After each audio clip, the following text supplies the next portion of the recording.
আমরা আছি বেদ সম্পর্কিত আলোচনার যাত্রাপথে। ইতিমধ্যে আমরা একটা ধারণা পেয়েছি যে বেদ কি, কিভাবে এলো, এর কটি ভাগ এবং কে এর সংকলন করেছেন। এবার ধীরে ধীরে এর গভীরে প্রবেশ করব। আমরা আলোচনা করব এর প্রতিটি ভাগ নিয়ে, জানব কোন বেদে কি আছে। তাই স্বাভাবিকভাবে প্রথমেই আসবে ঋগ্বেদের কথা, ভারত তথা পৃথিবীর সর্বপ্রাচীন সাহিত্য। 4টি বেদের মধ্যে ঋগ্বেদই সবচেয়ে প্রাচীন, এ ব্যাপারে কোনো দ্বিমত নেই। তবে এই ঋগ্বেদের রচনাকাল নিয়ে অনেক রকম মত শুনতে পাওয়া যায়। কেউ বলেন খ্রিস্টপূর্ব 1200 অব্দ, কেউ বলেন 2000 অব্দ, কেউ তো তার থেকেও বেশি। তবে যুগের হিসাবে যদি ধরা হয় তাহলে দাপর যুগের শেষে মহর্ষি বেদব্যাস মন্ত্রের সংগ্রহ তথা সংকলনের কাজটি শুরু করেছিলেন। আর কলিযুগের শুরু ধরা হয় আনুমানিক 5000 বছর আগে। সুতরাং ওই সময়টিতেই প্রথম বেদটি লিপিবদ্ধ হয়েছিল ধরে নেওয়া যায়। ভাবলে অবাক লাগে, বাকি পৃথিবী যখন বিভিন্ন ছবি এঁকে মনের ভাব প্রকাশ করত, অর্থাৎ যাকে পিক্টোগ্রাফি বলা হয়, সেই সময় আমাদের দেশের ঋষিগণ বেদের মতো একটি সুপরিকল্পিত সাহিত্য লিপিবদ্ধ করেছেন। বিদ্যা শব্দের বিদ ধাতুর সঙ্গে করণ বাচ্যে যজ্ঞ প্রত্যয় যোগ করে পাওয়া যায় বেদ, অর্থাৎ বিদ থেকে বেদ, অর্থাৎ যা থেকে জ্ঞান লাভ করা যায় বা জ্ঞানের উৎস হল বেদ। প্রত্যক্ষেণানুমিত্যা বা যস্তু পয়ঃ ন বিদ্যতে তেন বিদত্তি বেদ ন তস্মাদ বেদস্য বেদতা। অর্থাৎ বেদের বেদত্ব, স্বকীয়ত্ব বা বৈশিষ্ট্য হল এই যে প্রত্যক্ষভাবে বা অনুমান করেও যে বিষয়ে জানা যায় না, পণ্ডিতেরা একমাত্র বেদের মাধ্যমেই সেসব জানতে পারেন। মহর্ষি ব্যাসদেব তার শিষ্য ঋষি পৈলকে ঋগ্বেদে অভিজ্ঞ করেছিলেন। এই বেদে 10টি মণ্ডল, 85টি অনুবাক, 1028টি সূক্ত এবং 1,552টি মন্ত্র আছে। ঋগ্বেদের মন্ত্রগুলি সবই পদ্যধর্মী।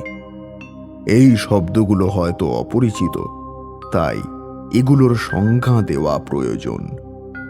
চলুন জানা যাক এই শব্দগুলোর অর্থ কি। ঋক শব্দটির অর্থ হল মন্ত্র। ঋগ্বেদের এক একটি মন্ত্র হল এক একটি ঋক। কয়েকটি ঋক বা মন্ত্র দিয়ে দেবতার যে স্তুতি করা হয় তাকে বলা হয় সূক্ত। অনেকগুলো সূক্তর সমাহারকে বলা হয় অনুবাক, আর অনেকগুলো অনুবাক নিয়ে তৈরি হয় মণ্ডল। ঋগ্বেদের প্রধান পুরোহিতকে বলা হয় হোতা। ইনি ঋকগুলি পাঠ করেন। এক একজন ঋষি এক একটি সূক্তের দ্রষ্টা। বলা হয় যস্য বাক্য তস্য ঋষি, অর্থাৎ যার বাক্য সেই ঋষি। এখানে বাক্য বলতে মন্ত্রকে বোঝানো হয়েছে। আবার সেই মন্ত্র যার উদ্দেশ্যে বলা, সেই হচ্ছে সেই মন্ত্রের দেবতা। যেমন ধরা যাক কোনো একটি মন্ত্র সূর্যকে উদ্দেশ্য করে বলা হয়েছে, তাহলে সূর্য হলেন সেই মন্ত্রের দেবতা। তেমনি যদি অগ্নির উদ্দেশ্যে মন্ত্র থাকে তাহলে সেখানে অগ্নি দেবতা। ঋগ্বেদে সবচেয়ে বেশি স্তুতি আছে ইন্দ্রের, কিন্তু তবুও অগ্নি হলেন এই বেদের প্রধান দেবতা। অগ্নি মিলে পুরোহিতং যজ্ঞস্য দেবমৃত্বীজম হোতরং রত্নধাতমম। অগ্নি মিলে অর্থাৎ অগ্নিকে স্তব। অগ্নি পুরোহিত, কারণ তিনি হোমকার্য সম্পন্ন করেন। রত্নধাতমম অর্থাৎ যিনি রত্ন দান করেন। অগ্নি যজ্ঞ ফল স্বরূপ রত্ন প্রদান করেন। ঋগ্বেদে মূলত দেবতাদের প্রশংসাসূচক মন্ত্র ও স্তোত্র আছে। এখানেই আছে ৩৩ কোটি দেবতার উল্লেখ। মজার ব্যাপার হলো, এই কোটি অনেকের কাছে সংখ্যার কোটি বলে মনে হয়। আসলে কোটি একটি সংস্কৃত শব্দ, যার অর্থ হল প্রকার। অর্থাৎ হিন্দু ধর্মে ৩৩ রকম দেবতার উল্লেখ আছে। কিছু ইউরোপীয় অনুবাদকদের ভুল অনুবাদে এই রকম বিভ্রান্তি ছড়িয়েছে। আসুন জেনে নিই এই ৩৩ প্রকার দেবতা কারা বা কি কি। ৩৩-এর মধ্যে ৮টি বসু, ১১টি রুদ্র, ১২টি আদিত্য, ইন্দ্র এবং প্রজাপতি।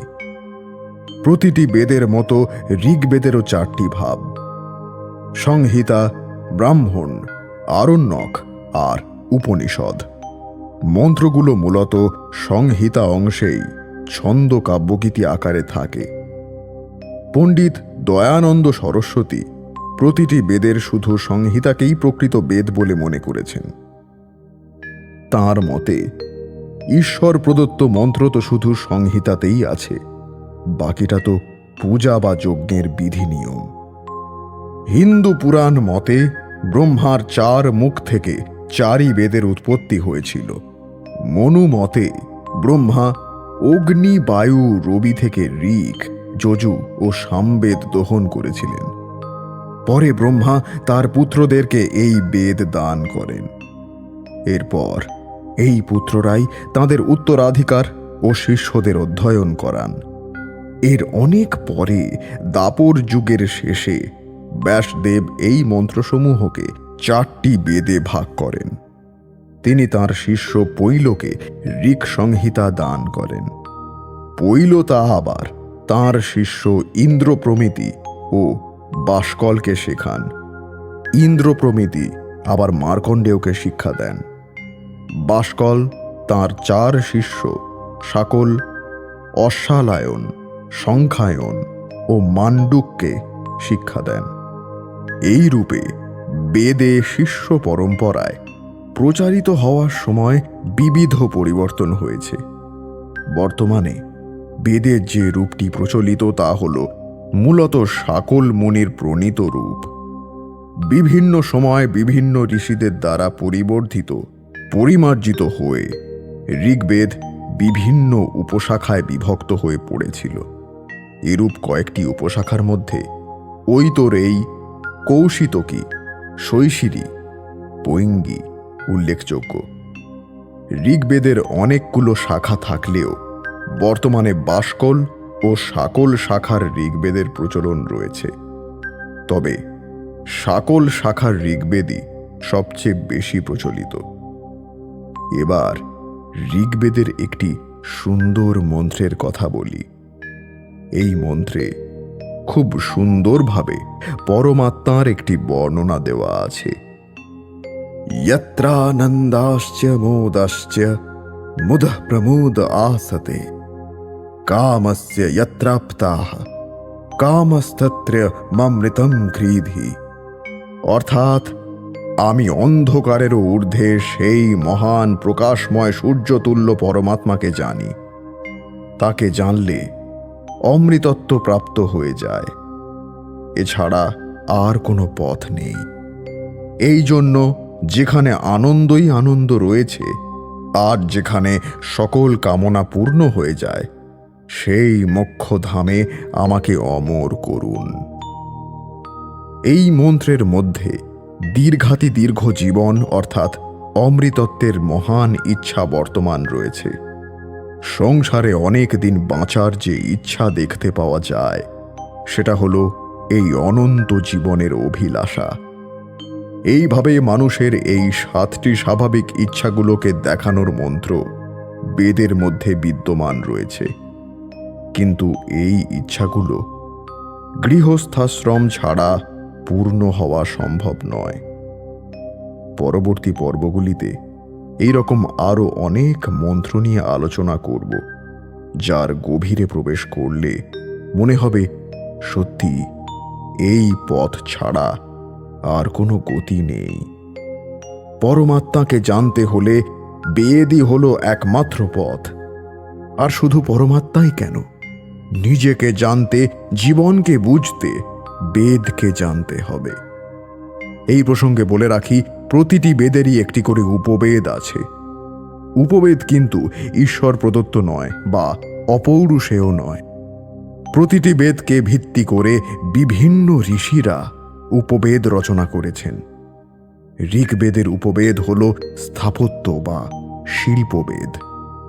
বাকি বেদগুলোর পর্বে সেই বেদের উপবেদের কথা উল্লেখ করব। সবকটি বেদ নিয়েই যতটুকু সম্ভব তথ্যভিত্তিক আলোচনা করব, জানব কোন বেদে কি কি আছে। পরের পর্বে থাকবে যজুর্বেদ, সেটিও খুব মনোগ্রাহী আলোচনা হতে চলেছে।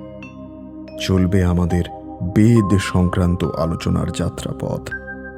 সঙ্গে থাকুন।